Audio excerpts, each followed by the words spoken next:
person, like a real live human being. Not your role, not your The Sunday responsibility. morning began like any other, filled with songs, praise, and worship inside Fellowship Church. Pastor Charles Jenkins stood before his congregation, preaching with passion and conviction. But in a moment that no one could have predicted, everything changed. His voice began to tremble, his hands gripped the pulpit tighter, and before anyone could react, he collapsed in front of hundreds of stunned worshipers. Panic swept through the sanctuary. Cries, prayers, and chaos filled the air as people rushed to help. What had started as a normal day of faith turned into one of fear and heartbreak. It was a moment that would not only shake the church to its core, but also send ripples throughout the entire gospel community, sparking questions about faith, health, and the silent burdens carried by spiritual leaders. The collapse that stunned a congregation. The sight of Pastor Jenkins falling mid-sermon froze the entire church in disbelief. Just moments before, his voice carried strength and conviction. Then, his body gave out. People screamed, some fainted, and others ran toward the pulpit. Trained medical members in the congregation rushed to check his pulse as ushers tried desperately to control the panic. Some called 911, others dropped to their knees in prayer. Within minutes, paramedics stormed the sanctuary, transforming a place of joy into a scene of emergency. The air that once echoed with hymns now carried sobs and whispered prayers. As Pastor Jenkins was carried out on a stretcher, tears streamed down the faces of his followers. Outside, flashing ambulance lights lit up the street as church members formed prayer circles, pleading for his survival. In a matter of minutes, a thriving service had become a heartbreaking struggle between hope and fear. Chaos turns into collective prayer. As the ambulance sped away, the entire congregation was left trembling. Inside and outside the church, silence replaced music, and fear replaced laughter. Those who had come to worship now found themselves clinging to faith more than ever. In the hospital, doctors worked urgently to stabilize Pastor Jenkins, confirming that he was alive but in critical condition. The church community waited anxiously for updates that never seemed to come. His wife remained strong yet heartbroken, standing beside him every moment. Church leaders gathered around her, balancing grief with responsibility, trying to hold their flock together. In that stillness, a sense of unity was born. People began to realize how fragile life was, even for someone they saw as untouchable. The sanctuary had become a place of tears and prayer, a reminder that faith is tested most when the ones who inspire it fall. Silence, rumors, and rising questions. As hours turned into days, information about Pastor Jenkins's condition remained scarce. That silence, while meant to protect his privacy, fueled confusion and speculation. Social media exploded with videos from inside the church showing the moment he collapsed. Messages of love and prayer flooded in under the hashtag preferencing. But alongside the support came whispers. Some suggested he was suffering from hidden health issues, while others believed the collapse was caused by stress or internal conflict within the ministry. The lack of updates only made these rumors spread faster. For every person praying, another questioned the truth. What had really happened that morning? Why had a man so strong and devoted suddenly fallen?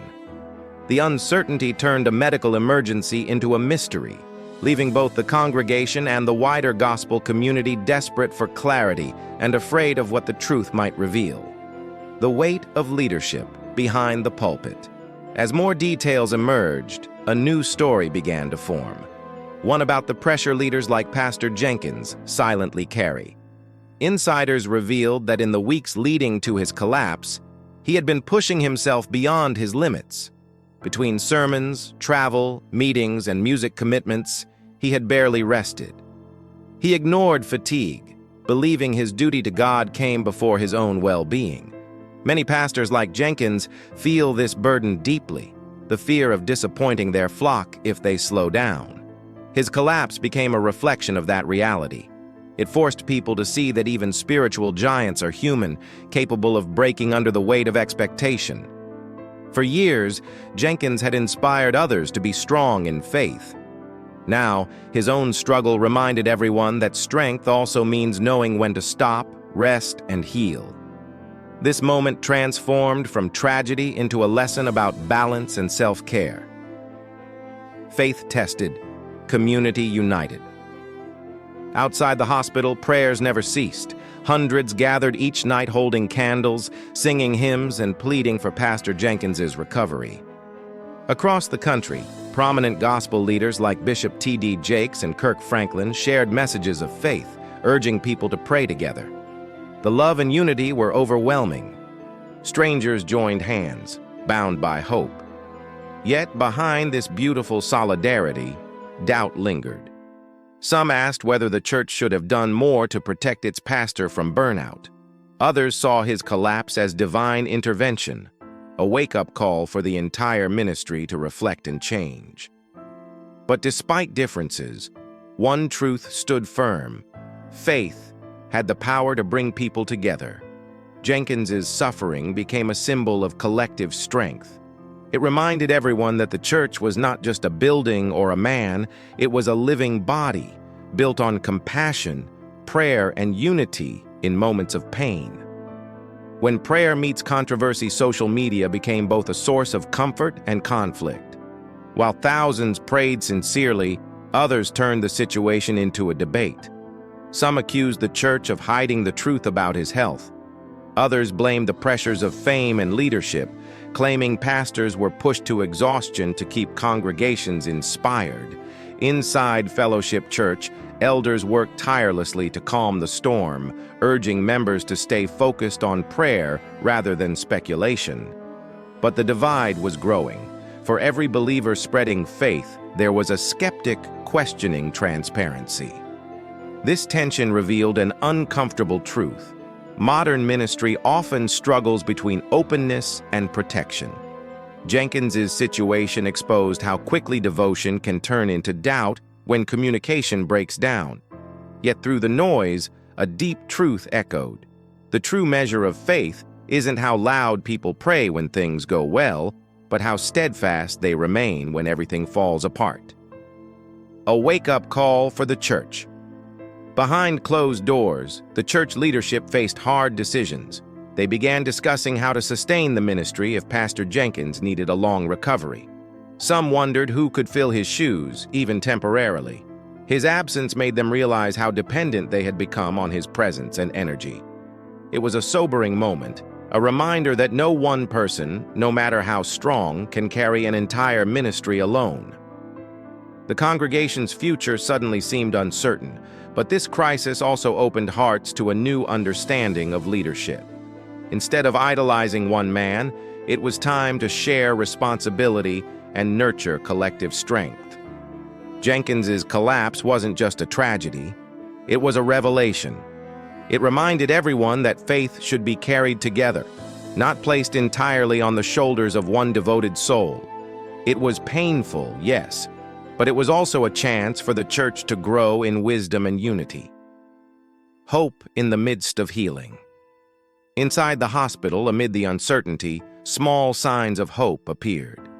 Pastor Jenkins began showing faint movements, even whispering words that moved everyone. "Tell the church, I love them." That message reignited faith among his followers. Doctors, however, cautioned that his recovery would take time and that he needed complete rest. This news was bittersweet. The church rejoiced that their pastor was fighting, yet feared what the future would hold without his immediate return. For the first time, the congregation saw that true faith also means patience. His healing journey became a mirror of their own spiritual growth. Instead of focusing on loss, they began focusing on gratitude for his life, his words, and the lessons his struggle brought. Hope had not vanished. It had simply taken a quieter, more powerful form. In their prayers, they found peace, knowing that love was the foundation of every miracle. A lesson that echoes beyond the church walls. In the end, Pastor Jenkins's collapse became more than a medical event. It became a message to the entire faith community. It reminded people that even the strongest leaders are human, and that compassion must extend to those who guide others. His suffering exposed the silent weight carried by spiritual figures everywhere, often hidden behind smiles and sermons. But it also inspired unity, love, and reflection. Across the nation, churches began rethinking how to care for their leaders, how to share burdens, and how to prioritize rest alongside devotion. One elder summed it up perfectly. Maybe God allowed this to remind us that even the strongest need rest. Pastor Jenkins's journey became a living sermon, a reminder that faith is not only about endurance, but also about grace. His story will forever echo as a call to balance, compassion, and the shared responsibility of faith.